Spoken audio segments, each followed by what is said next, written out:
होली पर कुछ ऐसी प्रथा है कि हम एक दूसरे के रंग लगाते हैं और हम एक दूसरे को रंग लगाते हैं, लेकिन आपस में भी रंग लगाते हैं और एक दूसरे को आपस में लड़ना नहीं है, प्यार से ही रंग लगाना है। होली पर कुछ इस प्रकार की प्रथा है और होली पर दूसरों के घर जाकर भी रंग लगाना चाहिए। यहाँ पर हमारे भाई होली खेल रहे हैं, लेकिन यहाँ पर मेरी शर्ट फाड़ा हो रही है और एक दूसरे के कपड़े भी फाड़ दिए। यहाँ पर बहुत भयंकर होली हो रही है।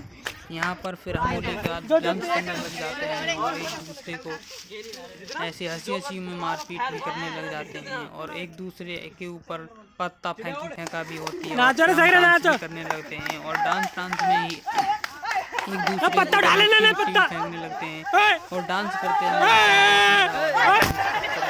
एक डब्बा भी रख लिया है, उसमें गाने बजाते हैं और फिर हम घर के पीछे डांस भी करते हैं। डांस करते हुए भी बहुत इंटरेस्ट आता है। आप लोग भी इसे होली खूब मजे करिए।